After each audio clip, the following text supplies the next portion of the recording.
নমস্কার, আমি সন্ধ্যা। আজকে আমি বেশি কিছু রান্না করব না, কারণ আমার শরীরটা আজকে খুব খারাপ হয়েছে। সেই জন্য ওই সিদ্ধ বসিয়ে দিয়েছি, কুমড়ো, আলু, করলা, কাঁচকলা সব একসাথে সিদ্ধ বসিয়ে দিয়েছি।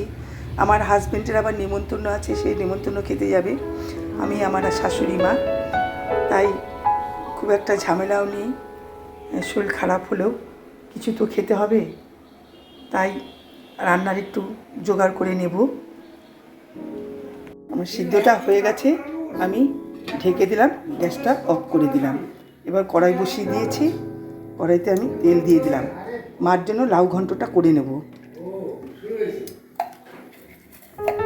জিরে ফোড়ন দিয়ে দিলাম, তেজপাতা দিয়ে দিলাম, একটু শুকনো লঙ্কা দিয়ে দিলাম, দিয়ে দিলাম একটু জিরের গুঁড়ো, দিয়ে দিলাম একটু ধনের গুঁড়ো, বেশি দেবো না, অল্প দেবো, দিয়ে দিলাম। এবার লাউটাকে দিয়ে দিলাম।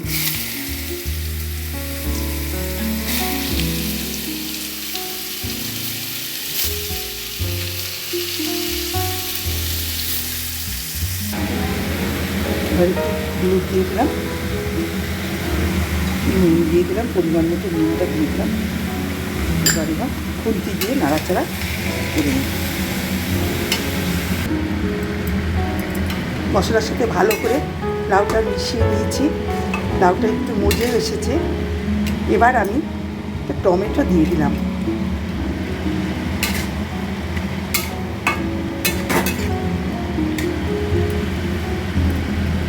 টমেটোটা ভালো করে লাউয়ের ভিতরে ঢুকিয়ে দিয়ে দিলাম। লাউটাকে মশলার সাথে ভালো করে মিশিয়ে নিয়েছি এবং টমেটোটাকেও লাউর সাথে ভালো করে মিশিয়ে নিয়েছি, একদম লাউয়ের ভিতরে দিয়ে দিয়েছিলাম যাতে টমেটোটা গলে যায়। এবার লাউটাকে একটু আমি ঢেকে দিলাম। লাউটা হয়ে গেছে, এবার আমি একটু ধনেপাতা দিয়ে গ্যাসটা অফ করে দিলাম, ঢেকে রাখলাম।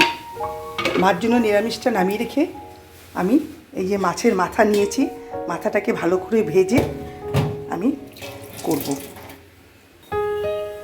এদিকে আমি কড়াই বসিয়ে দিয়েছি, কড়াইতে তেলও দিয়ে দিলাম। মাছের মাথাটাকে আমি ভেজে নেব, তেল যাতে না ছিটে ওঠে এই জন্য তেলের মধ্যে একটু নুন দিয়ে দিলাম। এবার মাছের মাথাগুলো আমি আস্তে আস্তে তেলে ভেজে তুলে দেব। মাছের মাথার সাথে আমি আমার মাছগুলো ভেজে নিলাম, যেহেতু আমি একটু মাছের ঝোল করবো, একসাথে ভেজে নিলাম। মাছগুলোকে আমি তুলে নিয়েছি আগে।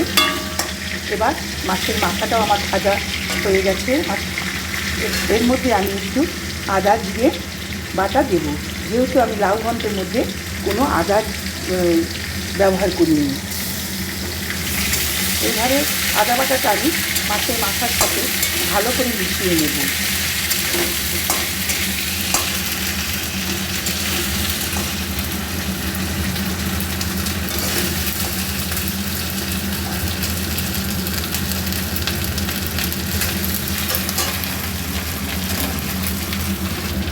এবার একটু গরম মশলা আমি দিয়ে দিলাম।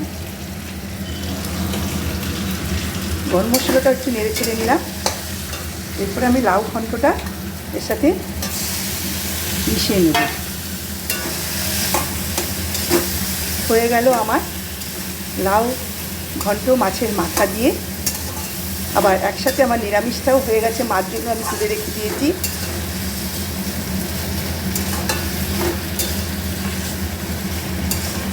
একটু ঢেকে দিলাম, ঢেকে দেবো।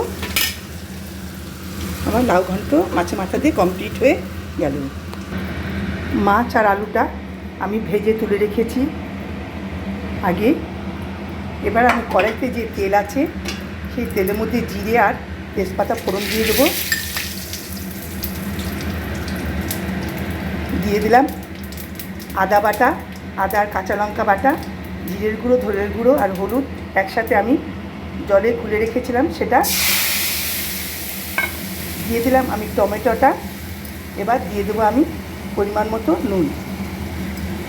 এবার মশলাটাকে এই টমেটোর সাথে ভালো করে মিশিয়ে আমি কষিয়ে নেব।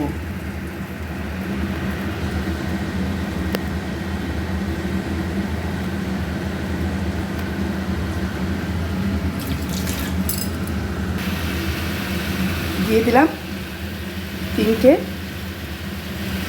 কাঁচা লঙ্কা, যেহেতু আমি গুঁড়ো লঙ্কা ব্যবহার করছি না, কাঁচা লঙ্কা দিয়ে দিলাম। দিয়ে দেবো আমি মাছের ঝোলে একটু ডাঁটা দেবো, সেই একটু ডাঁটাটাও ভালো করে আমি মিশিয়ে নেব মশলার সাথে, যতক্ষণ না ভালো রকম কষানো হচ্ছে।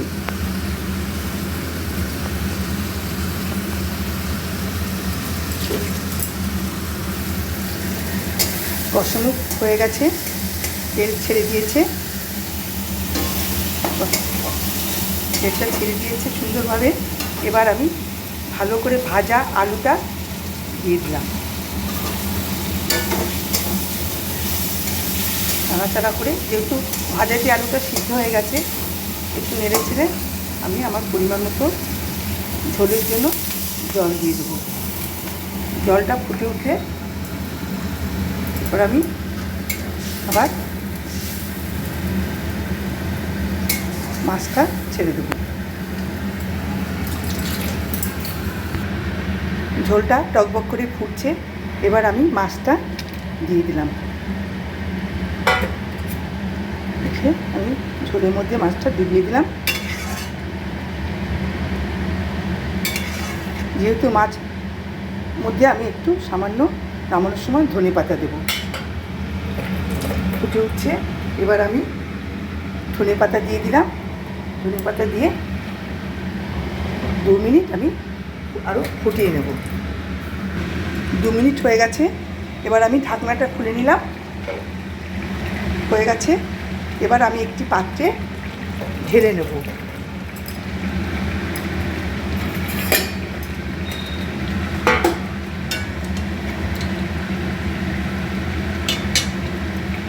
গ্যাসের ফ্লেমটাও অফ করে দিলাম। এবার আমি সবটাই মাছের পাত্রে ঢেলে নেব। এইভাবে আমি ঢেলে নিয়ে তারপর আবার আমি আসবো ফিরে।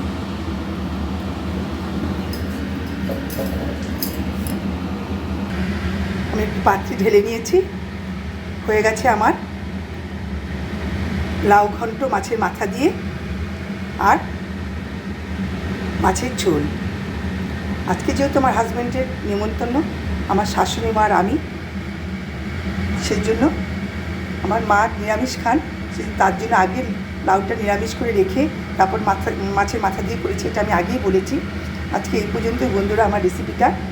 যদি আমার রেসিপিটা আপনাদের ভালো লেগে থাকে, আমাকে একটা লাইক কমেন্ট শেয়ার করে দেবেন, আর আমার চ্যানেলটিকে সাবস্ক্রাইব করে দেবেন। ইউটিউবে আমার একটি চ্যানেল আছে, যদি আপনাদের ভালো লেগে থাকে ইউটিউবে গিয়ে আমার চ্যানেলটিকে সাবস্ক্রাইব করে দেবেন। আজকে এই পর্যন্তই।